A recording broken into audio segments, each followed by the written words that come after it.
Hello, welcome to this episode of Games with Gabe. This episode I'm going to show you how to model panels in Revit.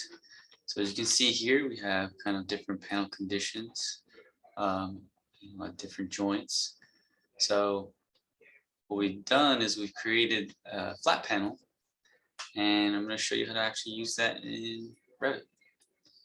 All right, so we're going to go over to Revit. You can open up your project.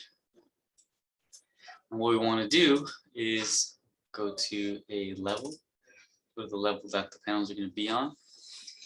And what you want to do first is you want to go to Architecture tab, go to Wall. And once you click on the wall and the properties, you'll see it's going to be a WW curtain wall RO. What I typically like to do is I like to create different wall types for different conditions. So I would just click on this edit type. And then I hit this duplicate button. We do this to kind of differentiate the different systems or different panels, just so that it's easier to select later on. So in this case, I'm going to call it wall panels. You can make them for parapets, column covers, pretty much any wall type that's kind of separated out for your use. But I would just leave everything the same and just make that new type. Hit OK. And then you're going to place it in your project. You can notice that it's on wall panels here. You're going to place it, and then you're just going to drag it from right to left. I'm just going to make it 20 feet. And I can continue to make them, or I can just hit escape twice. All right, so now this is my wall. It's a 20 feet by 20 feet tall wall. So if I go to my 3D view, this is what it looks like. Once I have my wall, I can do a similar process with all the regular curtain walls. I can use a curtain grid. I'm just going to put a couple curtain grids here at any kind of space. You can follow your panel joint layout or your project specific, but this is just, as an example. So I would just put the curtain grid all the way across the wall, and then these are indicating the joints. So this would be center of joint at all of these locations. All right, so now that we have kind of where the joints are going to be, we have to insert the family. So you go to Insert, Load Family. You're going to navigate to the S drive, the ACAD. You can go to Revit, WW Standard Library. And you're going to go to Panels. So these are the panels that are used for a specific template. We're going to, in this video, look at the panel flat. So that's your typical flat panel with 1-inch returns. And I'll show you what that looks like.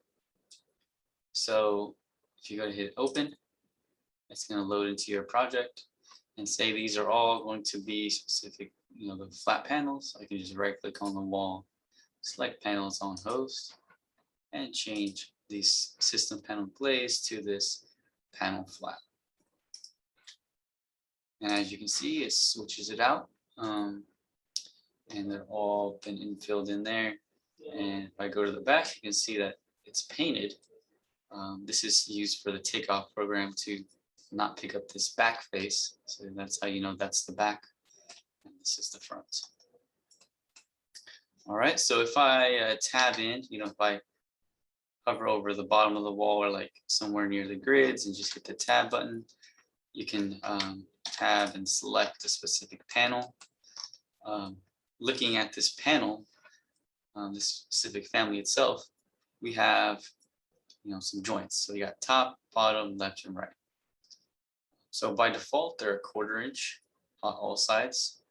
For whatever reason, if you need to change this, so say for example on the left side, it's actually 3/4. Select a specific panel or panels and just change this joint size here. You can see this side changes. I'll do it a little more dramatic so you can see that it's actually moving this side. So that would trigger that. Those would adjust the size of the joints around.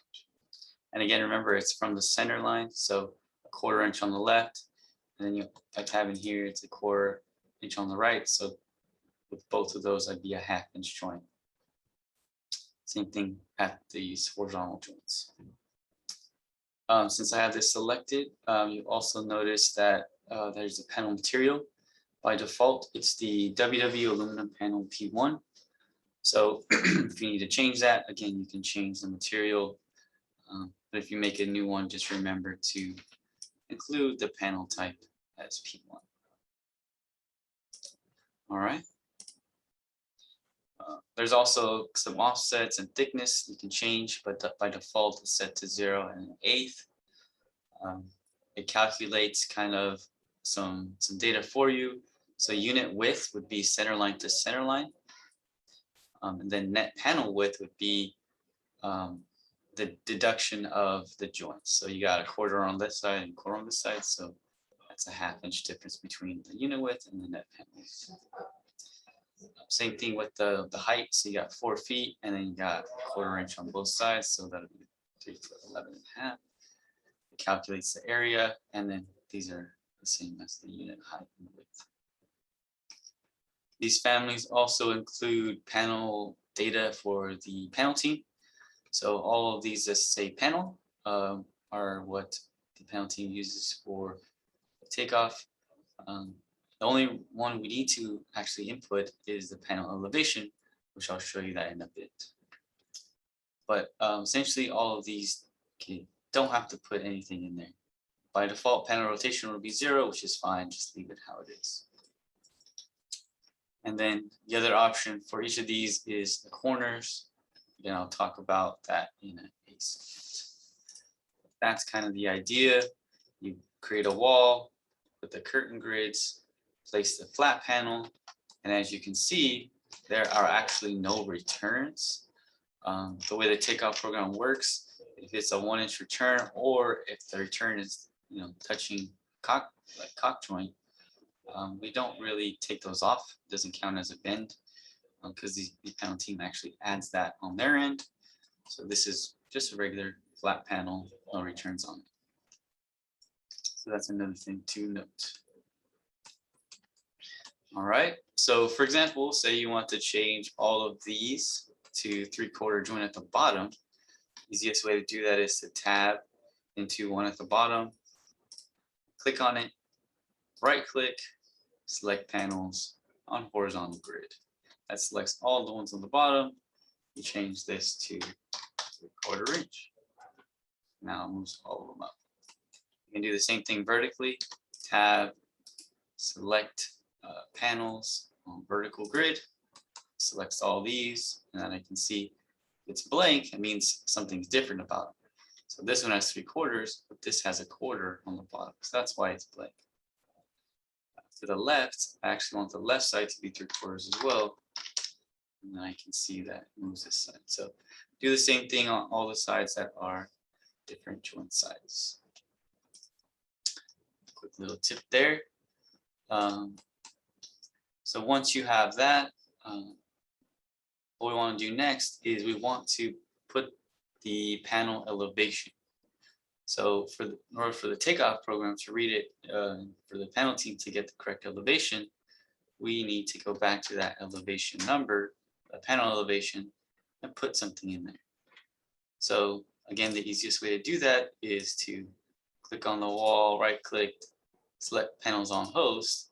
It'll select all of them. And we want to type a panel elevation on this. So that can match your wall type. It can be whatever you're calling that on the sheets for drafting. But in my case, I'm just going to call it wall panels. It can be whatever you want. All right. So I'm going to go ahead and click out. And now all of those have panel elevation wall panels. The reason I'm doing that is because I'm going to go to the WW Takeoff, go to the Takeoff Browser, and I'm going to refresh it. And then you can see that it picks up. I have one wall. If I go to the Panels tab, you can see all the panels that it came in with. So these panels are the ones here. You can see that they have an elevation number, which is the wall panels, which are just set. Priority, again, something panel team sets. as well as distribution index. The type comes from the material. So again, if I select the wall, it's coming from the material, which is defined in this panel type. Again, it's not from the name, it's from this actually shared parameter down here, panel type. So that's the type. The name is just the family name, panel flat. Profile, if there's a specific profile shape, it'll actually show you a little 2D image, but because it's a flat panel, it does it. This is a big one, shape. So based on specific folds, there are different shape sizes or shape letters, A, B, C, E1, E2, just depending on its kind of specific, unique nomenclature based on the number of bends. So as we put more panels in the project, you'll see different shapes.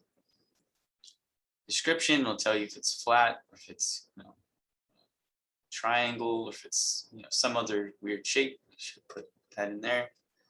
And these other ones are again for the panel team: finish, fab, rotation, and mark number.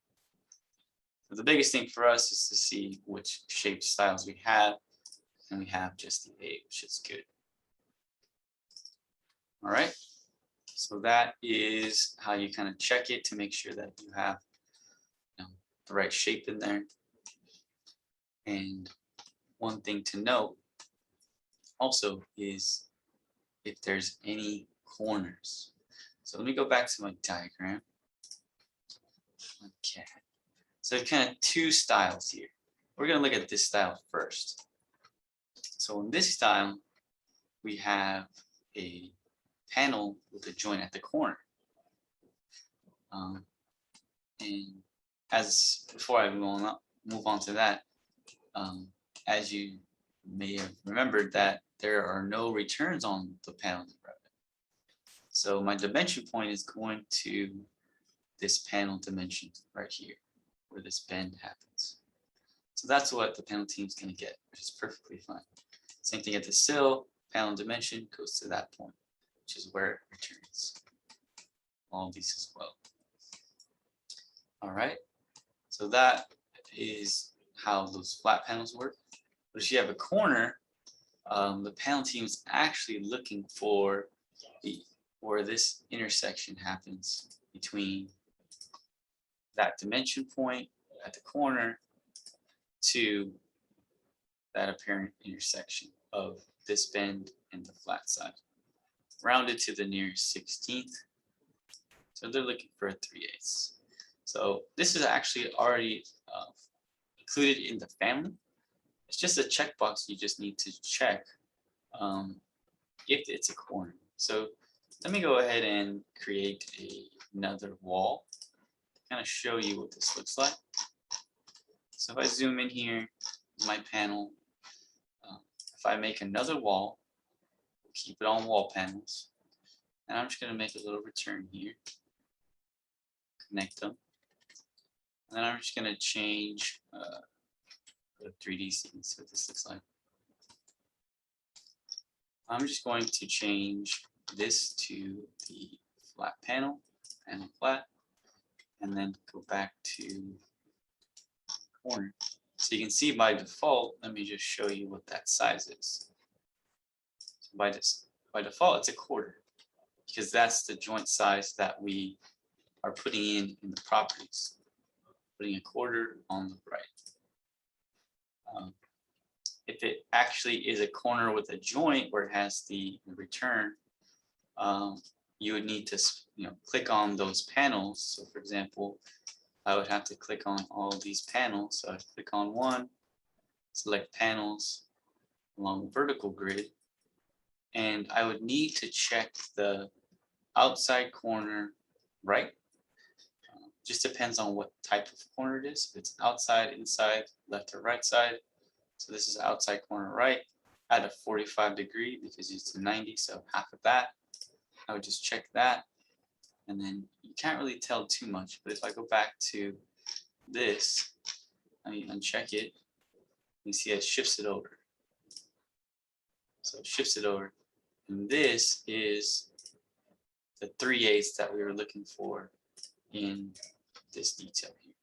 So this panel actually calculates all that for you based on the angle and the joint size. So it takes into account the angle you put in here, and then it takes into account the joint size you put in here. So right now it's at 1/4 because this joint size is 1/2 inch.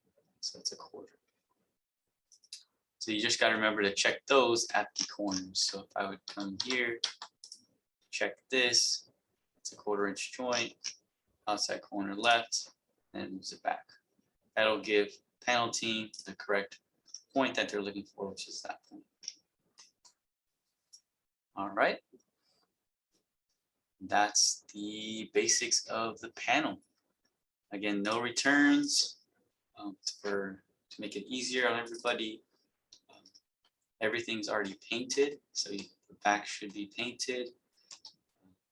Again, just tab in to select and change the joints, put in the wall panel elevations, and just make sure that if it's a corner, to check this. All right. In the next video, I will show you how to tackle this corner with no joint, which is just a one full panel, vertical panel. All right. Be on the lookout for that video.